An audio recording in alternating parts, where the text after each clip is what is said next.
अल्हम्दुलिल्लाहि रब्बिल आलमीन वल आक़िबतु लिल मुत्तक़ीन अस्सलातु वस्सलामु अलैका या रसूल अल्लाह। मेरे मोहतरम सामिईन व नाज़रीन अस्सलामु अलैकुम व रहमतुल्लाहि व बरकातुहू। मुसलसल दर्स कुरान आप समाअत फरमा रहे हैं। गुज़िश्ता आयत में आपने सुना अल्लाह ताला इरशाद फरमाता है, कुल मताउद दुनिया क़लील। दुनिया का सामान बहुत थोड़ा है। दुनिया देखी जाए, इसमें कितना सोना है, कितना तांबा है, कितनी बड़ी ये दुनिया है। अल्लाह इसको कलील फरमा रहा है, बहुत छोटी दुनिया है। वल आखिरतु खैरुल लिमन इत्तक़ा। आखिरत सबसे बेहतर है किसके लिए? जो मुत्तकी हो, जो अल्लाह से डरने वाला हो, गुनाहों से बचने वाला हो। आखिरत उस शख्स के लिए बहुत बेहतर है। ईमान के साथ बंदे को तक़वा इख्तियार करना होगा। आज जो है मुबारक है, मुनाफिकीन ख़ुद तो जंग में जाया नहीं करते थे, हीले बहाने बनाया करते थे। जो लोग जंग में चले जाते थे उनके बारे में कहा करते थे, ये क्यों वहाँ चले गए जंग में?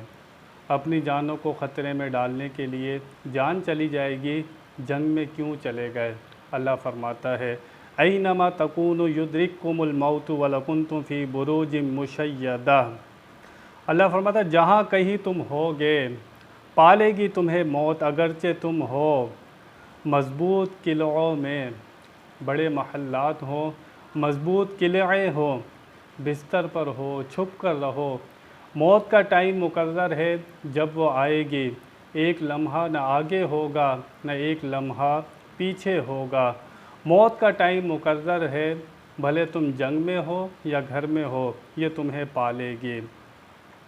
मुनाफिकीन कुफ़ार की एक दूसरी बुराई का ज़िक्र अल्लाह ताला ने इरशाद फरमाया, वइन तुसिबहुम हसनतुन यक़ूलु हाज़िही मिन इंदिल्लाह। और अगर पहुँचे उन्हें कोई भलाई तो कहते हैं ये अल्लाह के पास से है।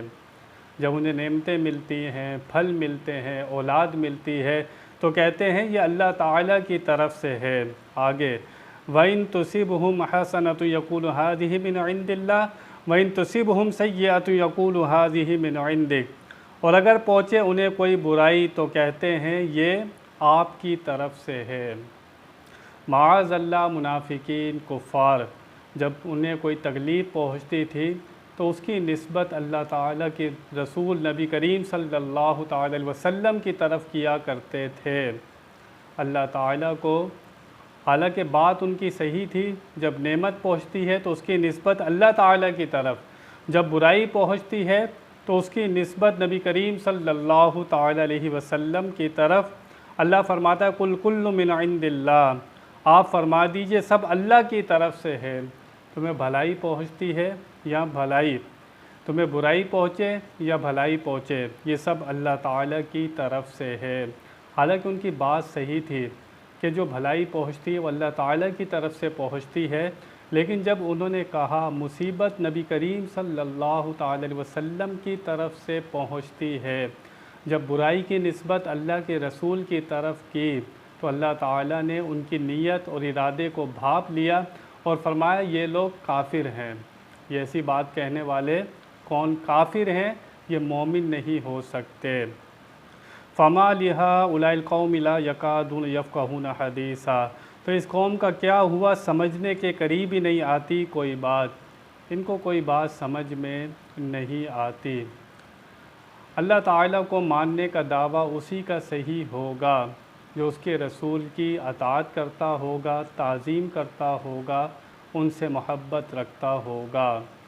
नबी करीम सल्लल्लाहु अलैहि वसल्लम से दुश्मनी रख के, इनकी अताअत को छोड़कर और उनकी मुखालिफत करके अल्लाह ताला को मानने का दावा बंदे का दुरुस्त नहीं हो सकता। वो तौहीद का मानने वाला नहीं कहलाएगा। उन्होंने बुराई की निस्बत नबी करीम सल्लल्लाहु अलैहि वसल्लम की तरफ की तो अल्लाह ताला को वो मानते थे, लेकिन अल्लाह फरमाता है ये कोई बात समझते ही नहीं है। और ये जो बात कह रहे हैं नबी की तरफ निस्बत कर रहे हैं, ये सरासन गलत है और ऐसी बात करना कुफ्र है। तो यहाँ से पता लगा ईमान उसी का दुरुस्त होगा जो नबी का अदब करता होगा, उनकी ताज़ीम करता होगा, उनकी अताअत करता होगा, उसका तौहीद को मानना सही होगा। नबियों की तरफ से रुख मोड़ कर उनकी अदावत और दुश्मनी करके अल्लाह ताला को कोई राज़ी नहीं कर सकता। अल्लाह ताला से दुआ है कि वो हमें नबियों का अदब करने की तौफ़ीक़ अता फ़रमाए। व आखिरु दावाना अनिल हम्दुलिल्लाहि रब्बिल आलमीन।